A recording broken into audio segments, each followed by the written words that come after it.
வணக்கம். நீங்கள் இணைந்திருப்பது டான் தமிழ் ஒலியின் இரவு நேர பிரதான செய்திகளோடு.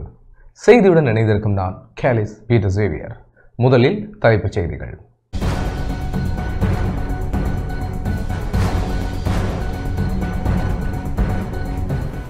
ரணிலின் கைது என்பது அரசியல் பழிவாங்கல் அல்ல என அமைச்சர் விஜித ஹேரத் தெரிவிப்பு. ரணிலுக்காக போராடியவர்களுக்கு எதிர்க்கட்சித் தலைவர் சஜித் பிரேமதாச நன்றி தெரிவிப்பு. வெலிக்கடை சிறைச்சாலை காணி ரணில் விக்ரமசிங்கவின் குடும்பத்தின் காணி என ஐக்கிய தேசிய கட்சி தகவல். முன்னாள் போலீஸ் மா அதிபர் தேசபந்து தென்னக்கோன் பிணையில் விடுதலை. தனியார் மயப்படுத்தலுக்கு எதிராக இலங்கை மின்சார சபை ஊழியர்கள் சத்தியாகிரக போராட்டம். வவுனியாவில் நீதிக்கான மாபெரும் கையெழுத்து போராட்டம்.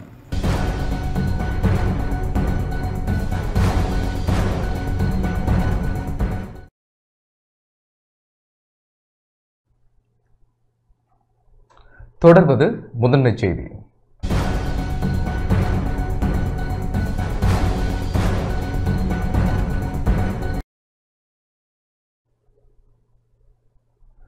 ரணிலின் கைது என்பது அரசியல் பழிவாங்கல் அல்ல என அமைச்சர் விஜித ஹேரத் தெரிவித்துள்ளார்.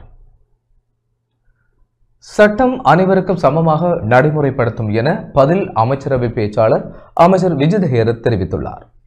அரசாங்க தகவல் திணைக்களத்தில் இன்று இடம்பெற்ற அமைச்சரவை முடிவுகளை அறிவிக்கும் ஊடகவியலாளர் சந்திப்பின் போது முன்னாள் ஜனாதிபதி ரணில் விக்ரமசிங்கவின் கைது தொடர்பில் ஊடகவியலாளர்களினால் எழுப்பப்பட்ட கேள்விக்கு பதில் அளித்த போதே அவர் இதனை தெரிவித்துள்ளார். අනේකයි ලංකාව තුළ යම්කිසි ස්ථානයකට යනේකයි විශේෂයෙන්ම වෙනම ගුවන් යානයක් වෙන් කරලා යනේකයි කිසිසේත්ම සංසන්දනය කරන්න බැහැ. ඒක වැරදි. සාමාන්‍යයෙන් අපේ රටේ රජයේ සේවකයන්ට පවා පෞද්ගලික කටයුතු සඳහා වාහනේ පාවිච්චි කරන්න ඒක නමගින්ම நாட்டினுள் ஒரு இறுதிச் சடங்கிற்கு செல்வது அல்லது வேறு இடமொன்றிற்கு செல்வது தனியாக விமானம் வாடகைக்கு எடுத்து செல்லுவதை போல அல்ல. அதுவே தவறு. சாதாரணமாக நம் நாட்டில் அரசு அதிகாரிகள் கூட சில நடைமுறைகளின் அடிப்படையில் தனிப்பட்ட வேலைகளுக்காக வாகனங்களை பயன்படுத்தலாம் என்று சுற்றறிக்கையில் குறிப்பிடப்பட்டுள்ளது. ஆனால் இங்கு பிரச்சினை பொதுச்சொத்து தவறாக பயன்படுத்தப்பட்டது என்பதாகும். அது குறித்து முறைப்பாடு கிடைக்கப் பெற்றதால் குற்றப்புலனாய்வு திணைக்களம் விசாரித்தது. பலரின் வாக்குமூலங்கள் பெற்றுக்கொண்டு நீதிமன்றத்தில் சமர்ப்பித்தது. அதன்படி நீதிமன்ற உத்தரவின் கீழ் கைது இடம்பெற்றது. பின்னர் மருத்துவ காரணங்களின் அடிப்படையில் பிணையில் விடுதலை செய்ய நீதிமன்றம் உத்தரவிட்டது. இது முழுவதும் நீதிமன்றத்தின் சட்ட நடைமுறையாகும். நம் நாட்டில் மக்கள் நீண்ட காலமாக எதிர்பார்த்த விடயம் என்னவெனில் சட்டம் அனைவருக்கும் சமமாக பயன்படுத்தப்பட வேண்டும் என்பதுதான். இதுவரை அதிகாரம், நிதி பலம், அதிகாரம் பெற்றவர்களுக்கு விதிவிலக்காகவே சட்டம் பயன்படுத்தப்பட்டு வந்தது. இப்போது முதல் முறையாக இலங்கையில் அனைவருக்கும் சமமாக சட்டம் பயன்படுத்தப்படுவதை மக்கள் காண்கிறார்கள். இது பழிவாங்குதல் அல்ல. அரசியல் பழிவாங்குதலோ அடக்குமுறை கொண்ட ஆட்சியோ அல்ல. ஏனெனில் அடக்குமுறைக்கு போகும்போது அரசியலமைப்பை மாற்றி தனிப்பட்ட அதிகாரத்தை உருவாக்க வேண்டும். நாம் அதை முன்னதாகவே 20வது திருத்தம் போன்றவற்றில் பார்த்தோம்.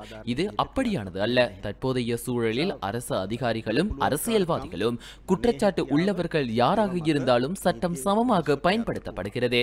அதே போன்று எதிர்க்கட்சிகளின் ஒன்றிணைவு தொடர்பில் மக்களே உண்மையை அறிவார்கள். தேர்தல்களில் பூனையும் நாயும் போல இருந்தவர்களே ஒன்றிணைந்துள்ளனர். இது புதிய விடயம் அல்ல. அதை தீவிரமாக எடுத்துக்கொள்ள தேவையில்லை. போலீசாரின் நடவடிக்கைகள் ஒவ்வொரு வழக்கிலும் மாறுபடும். சில சமயங்களில் சட்டம் அதிபரின் ஆலோசனை பெறப்படும். சில சமயங்களில் அவசியமில்லை. இந்த நடைமுறை சரியானது என்பதை நீதிமன்றமே தீர்மானிக்கும். பொதுச்சொத்து தவறாக பயன்படுத்தப்படுவது நாட்டின் அடிப்படை சட்ட மீறல். அதற்கு சட்ட நடவடிக்கை எடுக்கப்படுவது அரசியல் பழிவாங்கல் அல்ல. அது குற்றம். அதற்கு சட்டத்தின் கீழ் தண்டனை வழங்கப்படும். எந்த தூதரகமும் உயர்ஸ்தானிகரும் சர்வதேச அமைப்புகளும் இது பற்றி அதிகாரப்பூர்வமாக கருத்து தெரிவிக்கவில்லை. சில தனிநபர்கள் மாத்திரமே கருத்து தெரிவித்துள்ளனர். உண்மையில் உலகமே இப்போது இலங்கையில் சட்டம் சமமாக பயன்படுத்தப்படுவதை பார்க்கிறது. දැනට රජයේ නිලධාරීන් විදිහට කටයුතු කරන අයත් මෙවැනි චෝදනාවලට ලක් වෙච්ච අයට අදාළව නීතිය ක්‍රියාත්මක වෙනවා.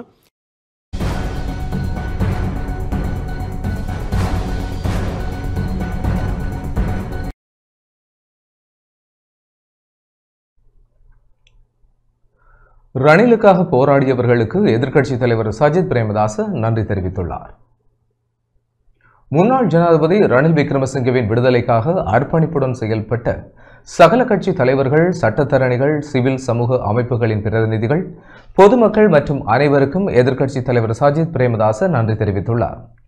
எதிர்க்கட்சித் தலைவர் அலுவலகத்தில் இன்று நடைபெற்ற எதிர்க்கட்சியை பிரதிநிதித்துவப்படுத்தும் அரசியல் கட்சிகளின் தலைவர்கள் மற்றும் பிரதிநிதிகளுடன் இடம்பெற்ற சந்திப்பில் கலந்து கொண்டு உரையாற்றிய போதே அவர் இதனை குறிப்பிட்டுள்ளார்.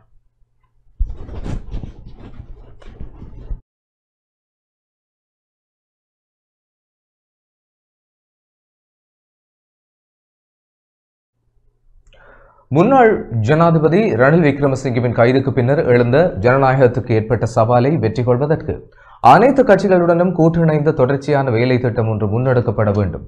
போராட்டத்தில் இணைந்து கொண்டவர்களை மிரட்டுவதற்கு அரசாங்கம் பல்வேறு தந்திரோபாயங்களை கையாண்டது. இதுபோன்ற அச்சுறுத்தல்களை எதிர்கொள்பவர்களுக்கு உடனடி சட்ட உதவிகளை பெற்றுக் கொடுப்பதற்கு சட்டத்தரணிகள் குழாம் ஒன்றை நிறுவ வேண்டும். இதன் பிரகாரம் இக்குழாமை ஒருங்கிணைக்கும் பணிகளை முன்னெடுப்பதற்கு முன்னாள் நாடாளுமன்ற உறுப்பினர் சந்திம வீரக்கொடி பெயரிடப்பட்டார். அதேபோல் இந்த அரசியல் கட்சிகள் மற்றும் சிவில் அமைப்புகள் உட்பட பலதரப்பட்ட ஒன்றிணைவை கட்டியெழுப்ப தேவையான ஒருங்கிணைப்பு பணிகளை முன்னெடுப்பதற்கு முன்னாள் அமைச்சர் லசந்த அழகியவண்ண மற்றும் முன்னாள் நாடாளுமன்ற உறுப்பினர் சம ரத்னபிரிய ஆகியோர் பெயரிடப்பட்டனர்.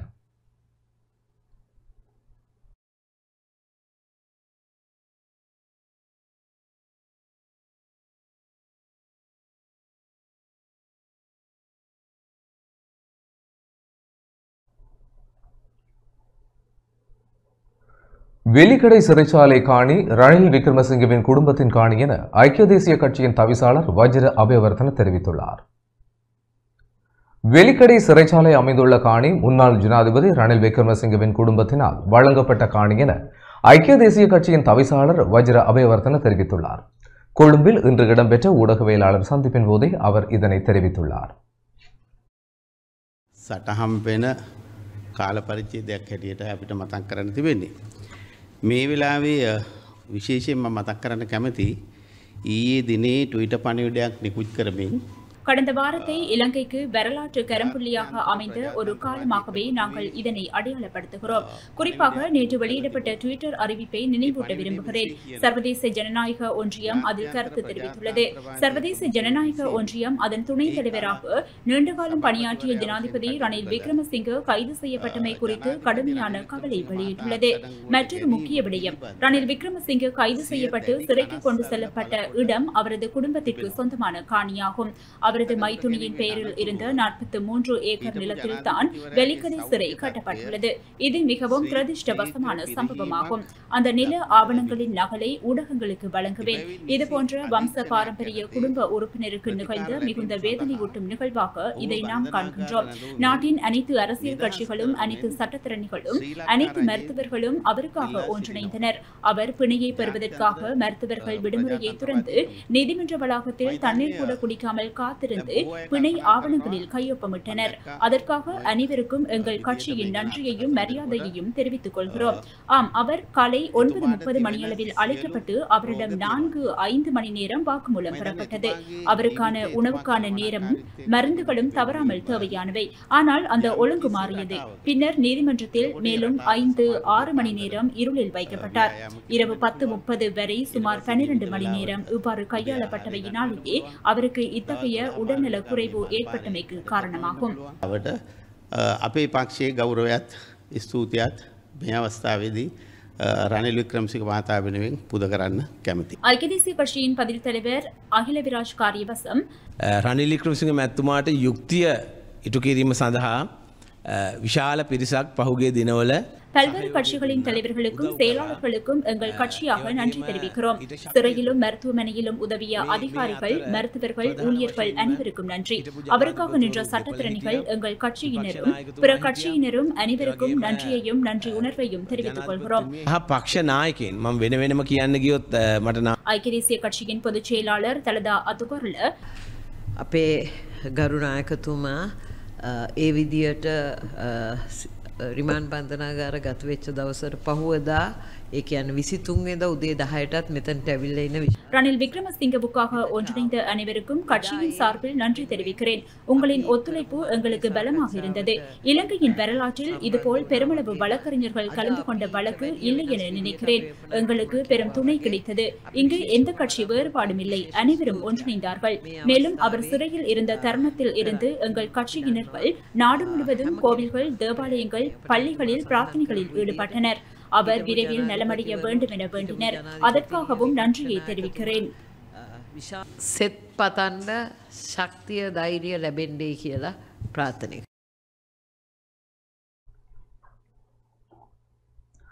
முன்னாள் போலீஸ் மா அதிபர் தேசபந்து தென்னக்கோன் பிணையில் விடுவிக்கப்பட்டார். முன்னாள் போலீஸ் மா அதிபர் தேசபந்து தென்னக்கோனை பிணையில் செல்ல அனுமதிக்குமாறு கொழும்பு கோட்டை நீதிவான் நிலிபுலி லங்காபுர உத்தரவிட்டுள்ளார். தலா 1 மில்லியன் ரூபாய் பெறுமதியான 2 பிணைகளில் அவர் விடுவிக்கப்பட்டுள்ளதுடன் அவருக்கு வெளிநாட்டு பயண தடையும் விதிக்கப்பட்டுள்ளது. 2022ஆம் ஆண்டு காலி முகத்திடலில் இடம்பெற்ற கோட்டா கோகம போராட்டத்தின் போது தாக்குதல் நடத்திய சம்பவம் தொடர்பிலேயே தேசபந்து தென்னக்கோன் மீது குற்றச்சாட்டு சுமத்தப்பட்டிருந்தது.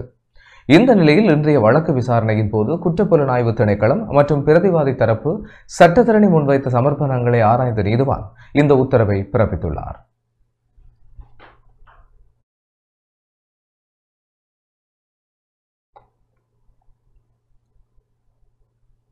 மன்னார் நகரசபை அமர்வு நாளை வரை ஒத்திவைக்கப்பட்டது. மன்னார் நகரசபையின் கடந்த மாதத்திற்கான கூட்டறிக்கையில் திருத்தங்கள் மேற்கொள்ளப்பட உள்ள நிலையில் சபையின் உறுப்பினர்களின் கோரிக்கைகளுக்கு அமைவாக கடந்த மாத கூட்டறிக்கை திருத்தங்களுடன் சமர்ப்பிக்கும் வகையில் நாளை வரை சபை அமர்வை மன்னார் நகரசபையின் தவிசாளர் டேனியல் வசந்தன் ஒத்திவைத்தார். சபையின் 3வது அமர்வு மீண்டும் நாளை காலை 9 மணிக்கு இடம்பெறவுள்ளது. மன்னார் நகரசபையின் 3வது அமர்வு இன்றைய தினம் காலை 10 மணி அளவில் நகரசபையின் தலைவர் டேனியல் வசந்தன் தலைமையில் ஆரம்பமானது. இதன்போது அனைத்து உறுப்பினர்களும் சமூகம் அளித்திருந்தனர். முதலில் 1 நிமிட மௌன அஞ்சலியுடன் சபை அமர்வு ஆரம்பமானது. இதன்போது கடந்த மாத கூட்டறிக்கை ஏற்கனவே உறுப்பினர்களுக்கு அனுப்பி வைக்கப்பட்டிருந்த நிலையில் குறித்த கூட்டறிக்கையை சபையில் வாசிக்காது அதனை ஆதரித்து முன்மொழிந்து வழிமொழியுமாறு தவிசாளர் சபையில் தெரிவித்தார். இதனால் சபையில் நீண்ட நேரம் சர்ச்சை ஏற்பட்டதோடு குறித்த கூட்டறிக்கையை சபையில் வாசித்து சரிகளை பார்க்காமல் முன்மொழிய முடியாது என உறுப்பினர்கள் தெரிவித்தனர். மேலும் குறித்த அறிக்கையில் பல்வேறு பிழைகள் மற்றும் திருத்தங்கள் காணப்படுவதாகவும் எனவே குறித்த அறிக்கையை ஏற்றுக்கொள்ள முடியாது என உறுப்பினர்கள் தெரிவித்தனர். தொடர்ச்சியாக உறுப்பினர்கள் திருத்தங்களோடு சபையில் அறிக்கை சமர்ப்பிக்கப்பட வேண்டும் என்ற கோரிக்கையை முன்வைத்தனர். இதனால் சபை அமர்வை தொடர்ச்சியாக நடத்தி செல்ல முடியாத நிலை தவிசாளருக்கு ஏற்பட்டது. இந்த நிலையில் கடந்த மாத கூட்டறிக்கை திருத்தங்களுடன் சமர்ப்பிக்கும் வகையில் இன்றைய தினம் புதன்கிழமை இடம்பெற்ற 3வது சபை அமர்வு நாளை வரை ஒத்திவைக்கப்பட்டுள்ளது.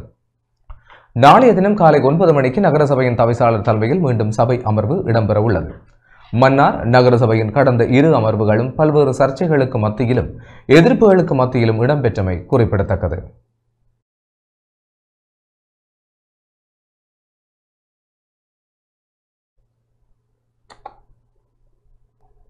கிளிநொச்சி பிரமந்தனாறு மகா வித்தியாலயத்தில் உயர்தர கணித விஞ்ஞான பிரிவுகளின் ஆரம்ப நிகழ்வு இன்று இடம்பெற்றது.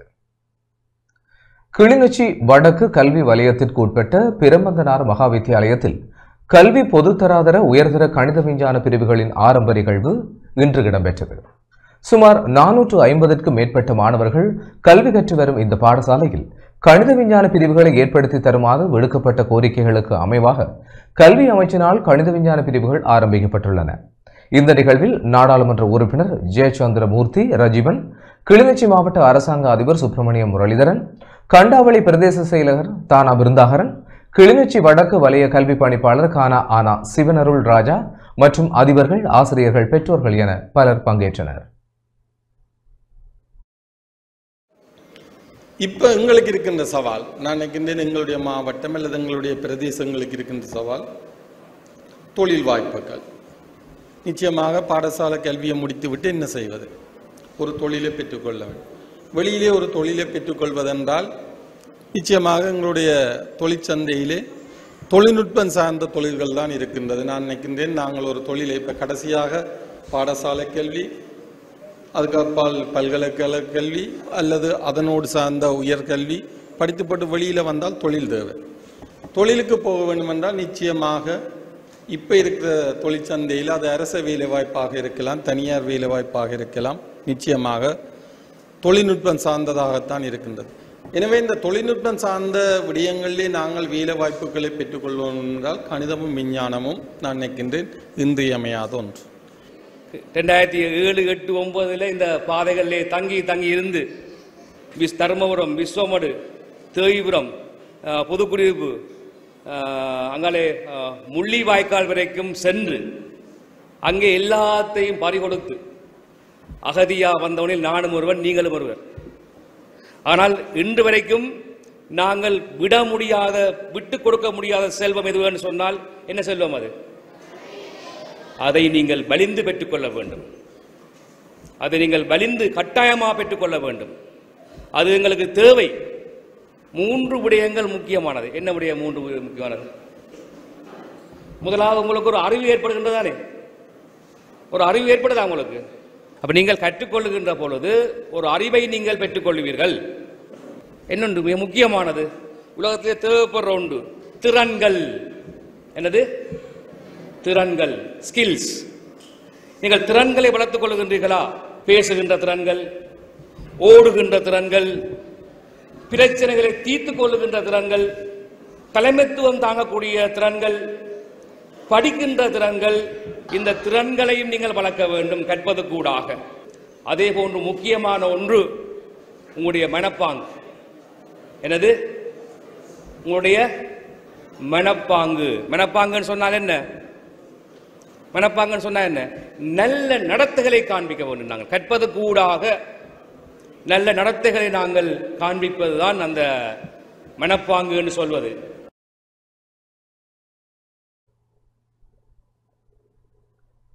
நீதிக்கான மாபெரும் கையெழுத்து போராட்டம் இன்று வவுனியாவில் இடம்பெற்றது.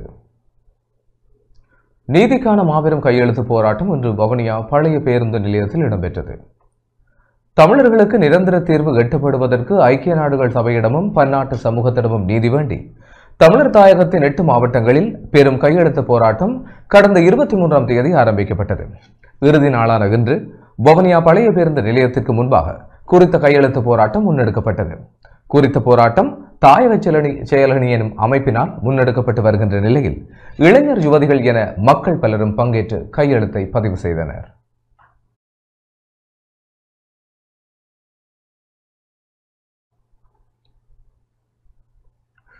நீதி அமைச்சு மற்றும் மத்தியஸ்த சபைகள் ஆணைக்குழுவின் பயிற்சி நெறி திருகோணமலை மாவட்ட செயலகத்தில் நடைபெறுகின்றது.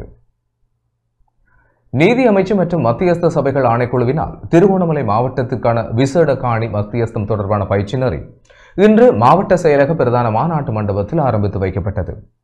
குறித்த பயிற்சி நெறியானது திருகோணமலை மாவட்ட அரசாங்க அதிபர் WGM ஹேமந்தகுமார தலைமையில் மாவட்ட மத்தியஸ்த அபிவிருத்தி உத்தியோகத்தர் பூனா பவானியின் ஒருங்கிணைப்பில் இடம்பெறுகின்றது.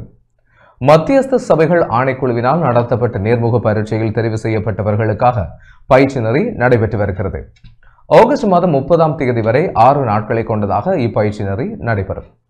வளவாளர்களாக திருகோணமலை மாவட்ட செயலக மத்தியஸ்த அதிகாரி VN சபரிநாயகம், பதுளை மாவட்ட செயலக மத்தியஸ்த பயிற்றுனர் அதிகாரி HMCD ஹேரத், வவுனியா மாவட்ட செயலக மத்தியஸ்த பயிற்றுனர் அதிகாரி விமலராஜ், மொனராகலை மாவட்ட செயலக மத்தியஸ்த பயிற்றுனர் அதிகாரி NGVSD நாரங்கமன ஆகியோர் கலந்து கொண்டுள்ளனர். பயிற்சி நெறியில் மாவட்ட மேலதிக அரசாங்க அதிபர் S சுதாகரன், வளவாளர்கள் மற்றும் தெரிவு செய்யப்பட்ட உத்தியோகத்தர்களும் கலந்து கொண்டனர்.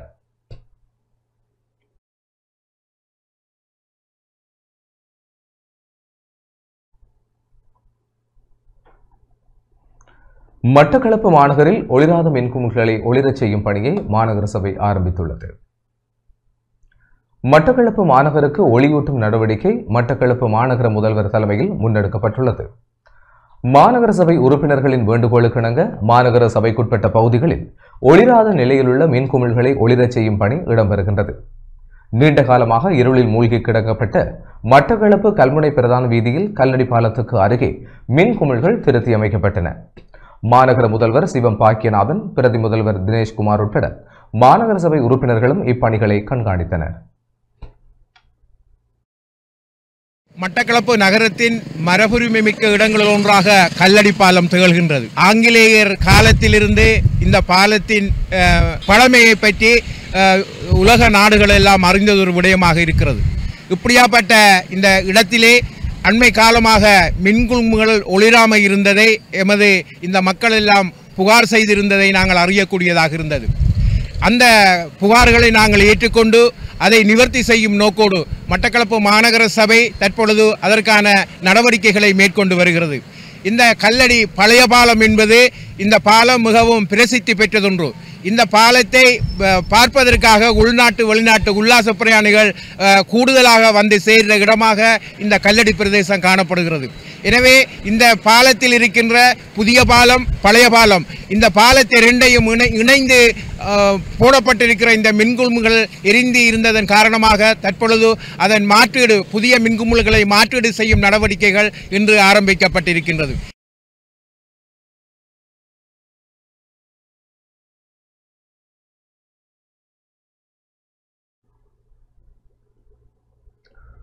இரத்தினபுரி ககவத்த துப்பாக்கிச் சூட்டுக்கு உடந்தையாக இருந்த இளைஞன் கைது செய்யப்பட்டுள்ளார். இரத்தினபுரி ககவத்த யாயின்ன பகுதியில் கடந்த ஜூன் மாதம் 30ஆம் தேதி இரவு இடம்பெற்ற துப்பாக்கிச் சூட்டு சம்பவத்துக்கு உடந்தையாக இருந்த குற்றச்சாட்டில் இளைஞர் ஒருவர் இரத்தினபுரி போலீஸ் குற்றப்புலனாய்வு பிரிவினரால் நேற்று கைது செய்யப்பட்டுள்ளார். கைது செய்யப்பட்டவர் இரத்தினபுரி பகுதியைச் சேர்ந்த 28 வயதான இளைஞர் என போலீசார் தெரிவித்துள்ளனர். மேலதிக விசாரணைகளை இரத்தினபுரி போலீஸ் குற்றப்புலனாய்வு பிரிவினர் மேற்கொண்டு வருகின்றனர்.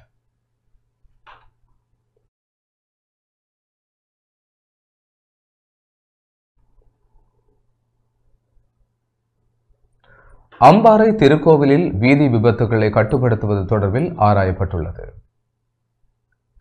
அம்பாறை திருக்கோவில் பிரதேசத்தில் இடம்பெறும் வீதி விபத்துகளை கட்டுப்படுத்தும் செயல் திட்டம் தொடர்பில் பிரதேச சபை தவிசாளர் சுந்தரலிங்கம் சசிகுமார் திருக்கோவில் போக்குவரத்து ஒழுங்கு போலீசாருடன் கலந்துரையாடலில் ஈடுபட்டுள்ளார். திருக்கோவிலில் பிரதேச சபைக்குட்பட்ட கிராமங்களில் கட்டாகாலி ஆடு மாடுகளின் நடமாட்டத்தினாலும் மற்றும் அதிக வேகத்தில் வாகனம் செலுத்தும் சாரதிகளின் அசமந்த போக்குகளினாலும் ஏற்படும் வீதி விபத்துக்களை கட்டுப்படுத்துவது தொடர்பில் இதன்போது ஆராயப்பட்டது. திருக்கோவில் போலீஸ் நிலைய பொறுப்பதிகாரியின் கவனத்திற்கும் இவ்விடயம் கொண்டு செல்லப்பட்டது. அத்துடன் பாடசாலை மற்றும் பிரத்யேக வகுப்பிற்கு செல்லும் மாணவிகளுக்கு பின்னால் சென்று தொல்லை கொடுக்கும் நபர்கள் தொடர்பிலும் போக்குவரத்து போலீசாரின் கவனத்திற்கு தவிசாளர் சசிகுமார் கொண்டு சென்றுள்ளமை குறிப்பிடத்தக்கது.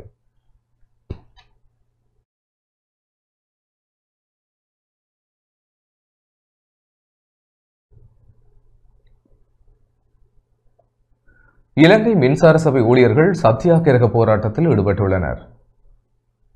கடந்த அரசாங்கம் கொண்டு வரவிருந்த இலங்கை மின்சார சபை தனியார் மயப்படுத்தல் நடவடிக்கைகளை ஆட்சியை கைப்பற்றிய 4 மாதங்களிலேயே கைவிட நடவடிக்கை எடுப்பதாக உறுதியளித்த அரசாங்கம் தற்போது அதனையே நடைமுறைப்படுத்தியுள்ளதாக இலங்கை மின்சார சபையின் புதிய சேவையாளர் சங்கம் குற்றம் சுமத்தியுள்ளது.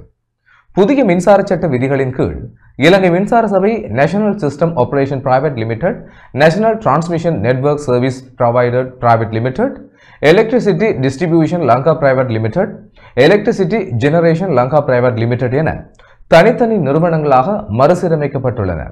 இலங்கை மின்சார சபையின் தற்போதைய ஊழியர்கள் தங்கள் விருப்பப்படி 4 நிறுவனங்களில் ஒன்றிற்கு மாற்றுவதற்கு விண்ணப்பிக்க வாய்ப்பு வழங்கப்படும் என வலுசக்தி அமைச்சர் தெரிவித்துள்ளது.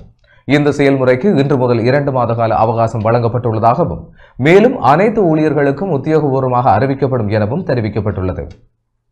இந்த நிறுவனங்கள் அரசின் உரிமையின் கீழ் இருக்கும் என்று அமைச்சர் தெரிவித்துள்ளது. புதிய நிறுவனங்களில் உள்வாங்க விரும்பாத ஊழியர்களுக்கு இழப்பீட்டு திட்டத்தின் கீழ் ஓய்வு வழங்கப்படும் என வலுசக்தி அமைச்சு குறிப்பிடப்பட்டுள்ளது. இதற்கு எதிர்ப்பு தெரிவித்து கொழும்பு கோட்டை பகுதியில் உள்ள பிரதான அலுவலகத்திற்கு முன்பாக சத்தியாகிரக போராட்டம் ஒன்று முன்னெடுக்கப்பட்டுள்ளது. இந்த போராட்டத்தில் கலந்து கொண்டு உரையாற்றிய புதிய சேவையாளர் சங்கத்தின் பிரதான செயலாளர் பிரியந்த விக்ரமசிங்க இந்த குற்றச்சாட்டை முன்வைத்தார். இந்த அரசாங்கம் கொண்டு வந்த மின்சார சட்டத்தை ரத்து செய்து மக்களுக்கும் ஊழியர்களுக்கும் சாதகமான ஒரு சட்டத்தை கொண்டு வருவதாகவே இந்த அரசாங்கம் வாக்குறுதி அளித்து ஆட்சிக்கு வந்தது. ஆனால் அதே சட்டத்தை தற்போது திருத்தம் செய்து மோசமான முறையில் பன்னாட்டு நிறுவனங்களிடம் ஒப்படைக்கிறார்கள். மின்சார சபை என்பது ஒரு சேவை வழங்கும் நிறுவனம். இந்த புதிய நிறுவனங்கள் உருவாக்கப்பட்ட பிறகு அந்தந்த நிறுவனங்களில் இருக்கும் பணியாளர்கள் சுயாதீன அதிகாரங்களை பெறுவார்கள். அவர்களே அந்த நிறுவனத்தின் எதிர்கால செயல்பாடுகளை தீர்மானிக்கப் போகின்றார்கள். அவர்கள் சேவை மனப்பாங்கை விட்டு விலகி லாபத்திற்காக மட்டுமே இயங்க முயற்சிப்பார்கள். எனவே நாங்கள் இதற்கு தெளிவாக எதிர்ப்பு தெரிவிக்கிறோம் எனவும் தெரிவிக்கப்பட்டுள்ளது.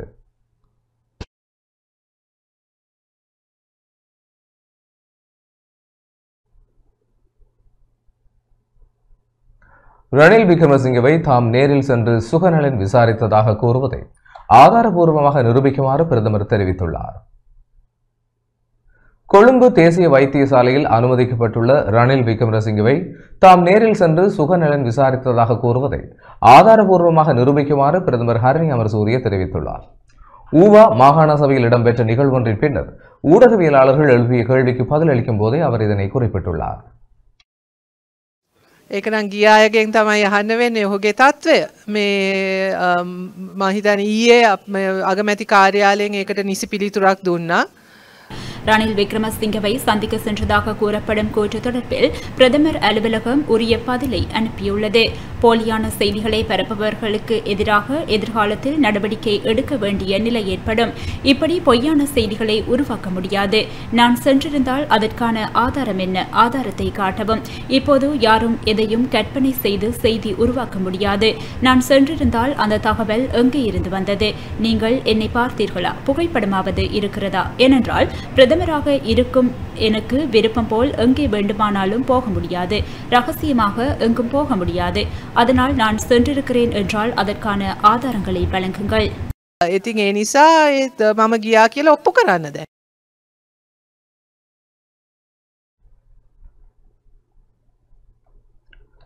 முன்னாள் ஜனாதிபதி ரணில் விக்ரமசிங்கே வைத்தியர்களின் கண்காணிப்பில் இருக்க வேண்டும் என வைத்திய நிபுணர்கள் பரிந்துரைத்துள்ளனர். அடுத்த சில நாட்களுக்கு முன்னாள் ஜனாதிபதி ரணில் விக்ரமசிங்கே கொழும்பு தேசிய வைத்தியசாலையில் தொடர்ந்து சிகிச்சை பெறுவார் என தெரிவிக்கப்பட்டுள்ளது. முன்னாள் ஜனாதிபதி ரணில் விக்ரமசிங்கே வைத்தியர்களின் கண்காணிப்பில் இருக்க வேண்டும் என வைத்திய நிபுணர்கள் பரிந்துரைத்துள்ளதாக அவரது அலுவலகம் விதித்துள்ள அறிக்கை ஒன்றில் தெரிவிக்கப்பட்டுள்ளது. சிகிச்சை முடிந்த பிறகு அனைத்து தரப்பினருக்காகவும் முன்னாள் ஜனாதிபதி ரணில் விக்ரமசிங்கே உரையாற்றுவார் என எதிர்பார்க்கப்படுகிறது.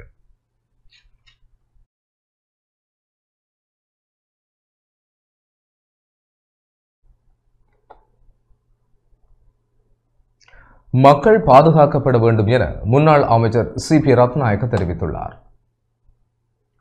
நாட்டிற்கு ஏற்படும் அவல நிலைகளின் போது கொள்கை அரசியலில் இருந்து வெளியேற நேரிடும் என முன்னாள் அமைச்சர் சிபி ரத்நாயக்க தெரிவித்துள்ளார். ஸ்ரீலங்கா பொதுஜன பெரமுனவின் தலைமையகத்தில் இடம்பெற்ற செய்தியாளர் சந்திப்பில் கலந்து கொண்டு உரையாற்றிய போதே அவர் இதனை குறிப்பிட்டுள்ளார். අනතුරක් ලක් වුණාම අනතුරට දැන් සුනාමි ආපුවම ප්‍රතිපත්ති රැක රැක ඉඳලා බෑනේ ජනතාව ආරක්ෂා කරගත යුතුයි. மக்களுக்கு அவல நிலை ஏற்படும் போது கொள்கைகளை பார்த்து கொண்டிருக்க முடியாது. மக்கள் பாதுகாக்கப்பட வேண்டும். ஜனநாயகம் மீறப்படும் போது அதற்கு எதிராக நடவடிக்கைகள் எடுக்கப்படும் போது அந்த தருணத்தில் ஜனநாயகத்தை பாதுகாக்க தேவையான நடவடிக்கைகள் எடுக்கப்பட வேண்டும். இந்த நாட்டில் நீதி மற்றும் சமத்துவம் ஏற்பட வேண்டும் என்பதற்காக செயற்பட வேண்டும். அதே நேரம் இந்தியாவுடன் எங்களுக்கு எந்தவித விரோதமும் இல்லை. ஆனால் நமக்குரியதை நாங்கள் கேட்டால் பிரச்சனை ஏற்படுகின்றது. அந்த வகையில் கச்சைதீவை பற்றி பேசினால் ஸ்ரீமாபு பண்டாநாயக்க மற்றும் இந்திரா காந்தியுடன் நட்பு குறித்து பேசியதைப் போலவே கச்சத்தீவு விவகாரம் தொடர்பில் நாமல் ராஜபக்ச மற்றும் ராகுல் காந்தி ஆகியோர் விவாதித்து முடிவுகளை எடுக்க வாய்ப்பிருக்கின்றது. කතා කරලා ඉවර කරන්න පුළුවන් අවස්ථා තියෙනවා.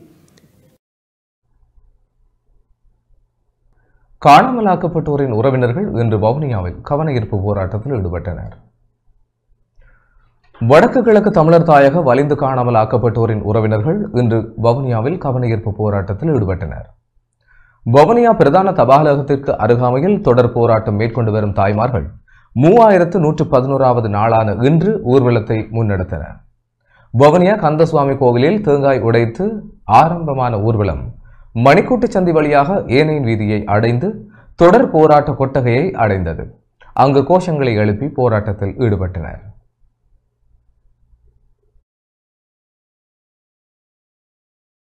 தாய்மாராகிய நாங்கள் நம்புகிறோம், இந்த அநீதியை சரி செய்ய ஜனாதிபதி ட்ரம்புக்கு தைரியம், புத்திசாலித்தனம், சக்தி இருக்கிறது என்று.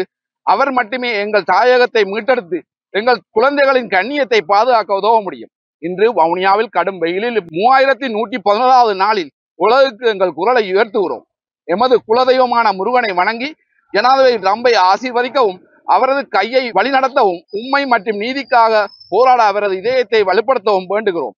எமது இந்து மரபின்படி சுதந்திர உலகின் தலைவரான ஜனாதிபதி ட்ரம்புக்காக இன்று நாங்கள் 108 தேங்காயை உடைத்து பிரார்த்திக்கிறோம்.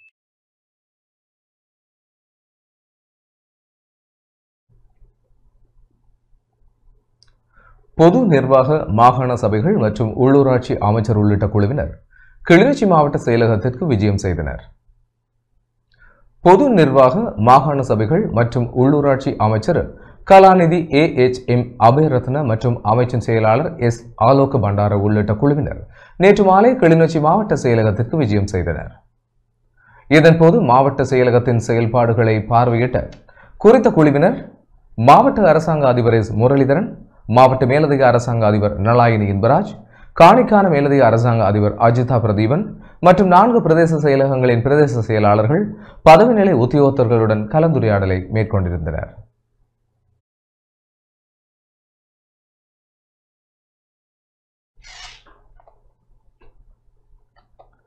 மட்டக்களப்பு மாவட்ட செயலக உத்தியோகத்தர்களுக்கு தென்னை பயிர் செய்கை தொடர்பில் தெளிவூட்டல் வழங்கப்பட்டன. தென்னை பயிர் செய்கை தொடர்பாக மட்டக்களப்பு மாவட்ட செயலக உத்தியோகத்தர்களை தெளிவூட்டுகின்ற செயலமர்வு இன்று மாவட்ட செயலகத்தில் இடம்பெற்றது. வளமான பொருளாதார பலமிக்க நாட்டை கட்டியெழுப்பும் ஜனாதிபதியின் சிந்தனைக்கு அமைவாக செயல்முறை பயிற்சி முன்னெடுக்கப்பட்டது. மாவட்ட அரசாங்க அதிபர் ஜஸ்டினா முரளிதரனின் ஆலோசனைக்கு அமைவாக வளவளராக மட்டக்களப்பு தென்னை பயிர்ச்செய்கை சபையின் பிரதி முகாமையாளர் ரவிச்சந்திரன் உள்ளிட்ட திணைக்கள அதிகாரிகள் கலந்து கொண்டு விளக்கங்களை வழங்கினர். நாட்டில் தென்னை உற்பத்தியை அதிகரிக்க வேண்டியதன் அவசியம் மற்றும் ஊடக பொருளாதார மேம்படுத்தல் தொடர்பாக விளக்கங்கள் வழங்கப்பட்டன.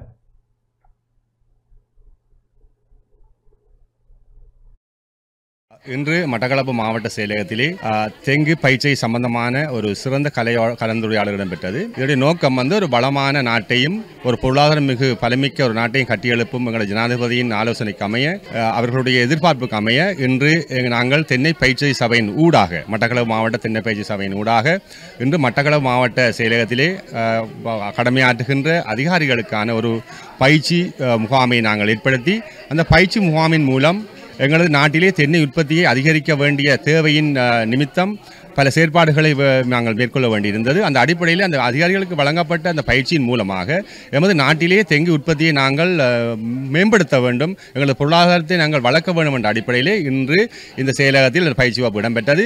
இதன் நோக்கமாக இருந்தது, அந்த செயலகத்திலே ஆரம்பத்தில் 25 தென்னை பயிற்சி சபையினால் வழங்கப்பட்டிருந்த 25 பொலிவ பயிரிடப்பட்ட தென்னம்பிள்ளைகள் இந்த மாவட்ட செயலகத்திலே நடப்பட்டு அவற்றை பராமரிக்கின்ற பணியினை மாவட்ட செயலகத்திலே காணப்படுகின்ற விவசாய பகுதியினர், புள்ளி விவர திணைக்கள பகுதியினரும் அதேபோன்று இடர் முகாமைத்துவ பகுதியினரும் ஏற்றுக்கொண்டிருந்தார்கள். அவர்களுக்கான பயிற்சியும் வழங்கப்பட்டது. குறிப்பாக இங்கு ஒரு தென்னம்பிள்ளை எவ்வாறு நடப்பட வேண்டும் என்ற ஒரு செயலமர்வின் மூலமாக ஒரு சிறந்த முறையிலே ஒரு தென்னமரம் நடப்பட்டு காட்டப்பட்டது. அதை அந்த அதிகாரிகள் சிறப்பாக ஏற்றுக்கொண்டு மேலும் எங்களது மாவட்டத்திலே எதிர்காலத்தில் இந்த அதிகாரிகள் ஊடான எங்களுடைய பங்களிப்பு எங்களது மட்டக்களப்பு மாவட்ட தென்னை பயிற்சி கிடைக்கும் என்ற ஒரு நம்பிக்கையுடன் மேலும் பல அதிகாரிகளை நாங்கள் பயிற்சிகளை வழங்குவதற்கு நாங்கள் தீர்மானித்திருக்கின்றோம். இந்த அடிப்படையிலே இன்று இடம்பெற்ற இந்த செயல்வரவானது மிகவும் சிறப்பாகவும் நேர்த்தியாகவும் நடைபெற்றது என்பதை நான் உங்களுக்கு அன்பாக அறிவித்தேன். தென்னிலங்கை அரசியல்வாதிகளின் அதிகார போட்டியே ரணிலின் கைதுக்கு காரணம் என அம்பாறை திருக்கோவில் பிரதேச சபை தவிசாளர் தெரிவித்துள்ளார். இலங்கை அரசியல்வாதிகளின் அதிகார போட்டியே முன்னாள் ஜனாதிபதி ரணில் விக்ரமசிங்கவின் கைதுக்கு காரணம் என அம்பாறை திருக்கோவில் பிரதேச சபை தவிசாளர் சூனா சசிகுமார் தெரிவித்துள்ளார். இன்று எமது செய்தி பிரிவுக்கு கருத்து தெரிவிக்கும் போதே அவர் இவ்வாறு குறிப்பிட்டார். முன்னாள் ஜனாதிபதி ரணில் விக்ரமசிங்கே அவர்களின் கைது சிங்களவர்கள் மத்தியில் உள்ள ஒரு அரசியல் சம்பந்தமான விடயம். அந்த விடயம் யார் தலைமைத்துவத்தை ஏற்பது, யார் முதல் தலைமைத்துவத்தில் என்னென்ன பிழைகளை செய்தார்கள், யார் தலைமைத்துவத்தை எதிர்காலத்தில் ஏற்க போகின்றார்கள் என்ற போட்டித்தன்மையை தவிர இது தமிழர்களுக்கான எந்த ஒரு தீர்வாகவும் அமையாது என்பது எனது நிலைப்பாடு. நாங்கள் கடந்த காலங்களில் யுத்த காலங்களில் எங்களது மக்கள் மிகப்பெரிய இன்னல்களையும் மிகப்பெரிய துன்பங்களையும் மிக கொடூரமாகவும் கொல்லப்பட்ட விடயங்கள் எங்களுக்கு ஞாபகம் இருக்கும் என்று நினைக்கின்றேன். அந்த வெளிக்கடை சிறைச்சாலை சம்பவங்கள், இந்த கிபீர்களின் குண்டு வீச்சுகள் மற்றும் எங்களது பிரதேசத்தில் பேரல் கணக்கில் கொண்டு குண்டுகளை வீசியது, விசேட அதிரடிப்படை என்ற ஒரு படையினை உருவாக்கி எங்களது பிரதேசங்களை எல்லாம் எங்களது மக்கள் அனைவரையும் துன்பத்தில் ஆழ்த்தி பூசா முகாமுக்கு பல இளைஞர்களை அனுப்பி பல விதமான பிரச்சனைகள் இந்த ரணில் விக்ரமசிங்கே என்பவரின் அந்த யூஎன்பி ஆட்சி காலத்திலே எங்களது மக்கள் மிகப்பெரிய துன்பங்களையும் கொடூரங்களையும் அனுபவித்தார்கள். அதே போன்று சமாதானம் என்று கூறிக்கொண்டு வந்த சந்திரிகா அம்மையார் இறுதியில் எங்களையே ஒரு பகடக்காயாக பயன்படுத்தி எங்களுக்கு எதிரான யுத்தத்தை தூண்டி இருந்தார். ஆகவே சிங்கள பேரினவாத அரசுகள் எங்களுக்கான எந்த ஒரு தீர்வினையும் தர முன்வரவும் இல்லை, எங்களுக்கான எந்த ஒரு சிறந்த விடயங்களையும் ஏற்படுத்தி தரவில்லை. ஆகவே இந்த கைதுகள் சம்பந்தமாகவும் இந்த விடயங்கள் சம்பந்தமாகவும் நாங்கள் பெரிதாக அலட்டிக் கொள்ள தேவையில்லை.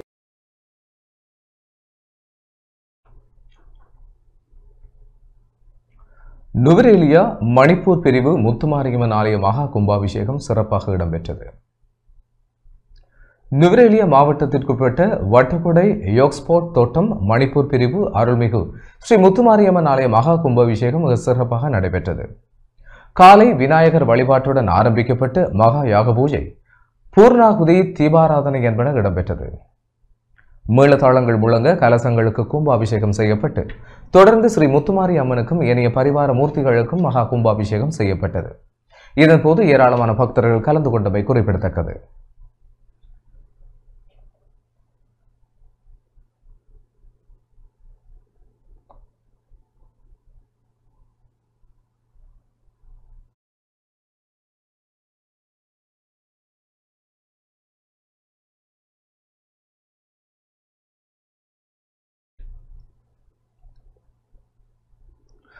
முன்னாள் ஜனாதிபதி ரணிலுக்கு ஆதரவாக இடம்பெற்ற ஆர்ப்பாட்டத்தின் போது போலீஸ் உத்தியோகத்தர் மீது நடத்தப்பட்ட தாக்குதல் தொடர்பில் விசேட விசாரணைகள் ஆரம்பிக்கப்பட்டுள்ளன.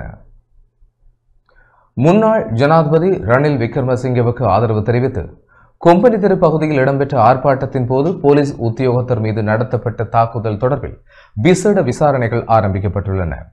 ரணில் விக்ரமசிங்க விடுதலை செய்யப்பட வேண்டும் என வலியுறுத்தி கொழும்பு கோட்டை நீதிவான் நீதிமன்ற வளாகத்தை அண்மித்த பகுதியில் நேற்றைய தினம் ஆர்ப்பாட்டம் நடத்தப்பட்டது.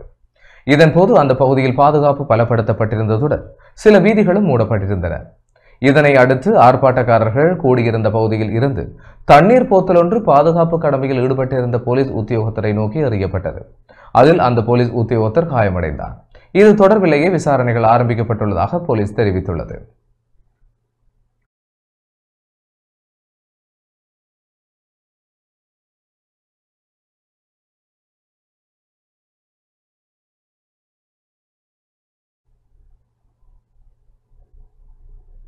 விமல் வீரவன்சவின் மனுவை விசாரிக்க திகதியிடப்பட்டுள்ளது.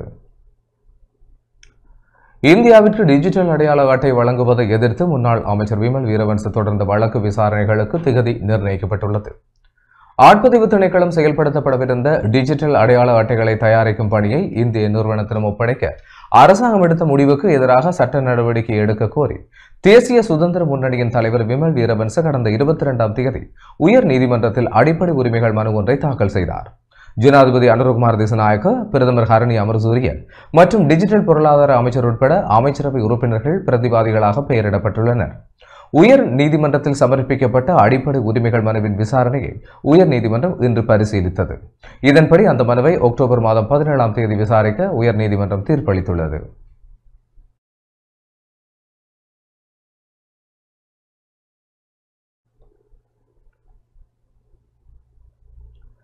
அமெரிக்க நாடாளுமன்ற உறுப்பினர்கள் இருவர் நாட்டுக்கு வருகை தந்துள்ளனர்.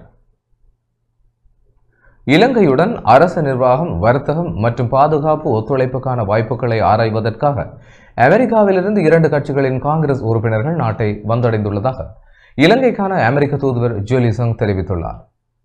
ஜனநாயக நடைமுறைகளை வலுப்படுத்துவது குறித்து கருத்துக்களை பரிமாறிக்கொள்ள குறித்த அமெரிக்க நாடாளுமன்ற உறுப்பினர்கள் நாட்டின் பொது சமூக குழுக்கள் மற்றும் அரசாங்கத்தின் சிரேஷ்ட அதிகாரிகளுடன் சந்திப்புகளை நடத்த திட்டமிட்டுள்ளனர். அமெரிக்க நாடாளுமன்றில் அங்கம் வகிக்கும் 2 கட்சிகளின் உறுப்பினர்களது இந்த முயற்சியானது ஜனநாயக பங்களிப்பு, பொறுப்புக்கூறல் மற்றும் வெளிப்படைத்தன்மையை ஊக்குவிக்கும் வகையில் அமைந்துள்ளதாக அமெரிக்க தூதுவர் குறிப்பிட்டுள்ளார்.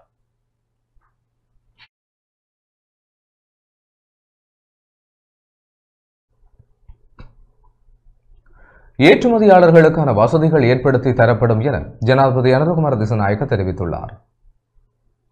ஏற்றுமதி துறையில் உள்ள பிரச்சினைகள் குறித்து ஆலோசனைகள் மற்றும் கருத்துக்களை பெறுவதற்காக பெருந்தோட்டத்துறை தனியார் வர்த்தகர்களுடன் 2026ஆம் ஆண்டுக்கான வரவு செலவு திட்ட பூர்வாங்க கலந்துரையாடல் நேற்று பிற்பகல் ஜனாதிபதி அனுரகுமார திசாநாயக்க தலைமையில் ஜனாதிபதி அலுவலகத்தில் இடம்பெற்றது.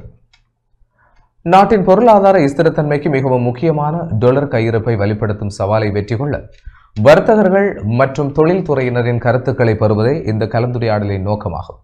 வர்த்தகர்கள் மற்றும் தொழில்துறையாளர்களுக்கு தேவையான வசதிகளை வழங்குவது அரசாங்கத்தின் பொறுப்பு என தெரிவித்த ஜனாதிபதி அனுரகுமார திசாநாயக்க, வர்த்தகர்கள் மற்றும் தொழில்துறையாளர்களுக்கு அரசாங்கம் ஏற்படுத்தும் வசதிகளுக்கு ஏற்ப நியாயமான வரி செலுத்தப்பட வேண்டும் என சுட்டிக்காட்டினார். கட்டுப்பாடுகள் மூலம் பொருளாதாரத்தை மீள்படுத்த முடியாது என சுட்டிக்காட்டிய ஜனாதிபதி, சுருங்கியிருந்த பொருளாதாரத்தை விரிவுபடுத்தி முன்னோக்கி கொண்டு செல்ல தற்போதைய அரசாங்கம் செயல்பட்டு வருவதாக தெரிவித்துள்ளார். இறக்குமதி கட்டுப்பாடுகளை தளர்த்தியதனூடாக அரசாங்கத்தின் டொலர் கையிருப்புக்கு ஏற்படும் பாதிப்பை தவிர்த்து டொலர் கையிருப்பின் ஸ்திரத்தன்மையை பேணுவதற்காக ஏற்றுமதி வருமானத்தை அதிகரிக்க அரசாங்கம் நடவடிக்கை எடுத்து வருவதாகவும், அதற்காக அரசாங்கம் ஒரு குறிப்பிட்ட வேலை திட்டத்தை முன்னெடுப்பதாகவும் ஜனாதிபதி அனுரகுமார திசாநாயக்க தெரிவித்துள்ளார். தேயிலை, தென்னை மற்றும் ரப்பர் பயிர்ச்செய்கை ஏற்றுமதி தொடர்பில் எழுந்துள்ள பிரச்சனைகள் குறித்து விரிவாக கலந்துரையாடப்பட்டதுடன் அந்தந்த துறைகளில் தற்போது எழுந்துள்ள சவால்கள் மற்றும் பிரச்சனைகள் குறித்தும் ஆராயப்பட்டது.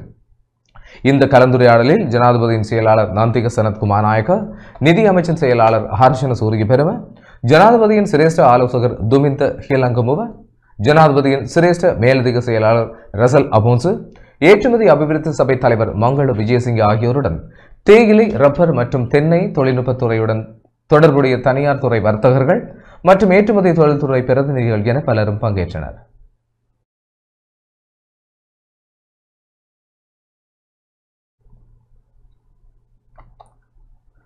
மின்வெட்டை தடுக்க நடவடிக்கை எடுக்கப்படுவதாக அமைச்சர் விஜித ஹேரத் தெரிவித்துள்ளார்.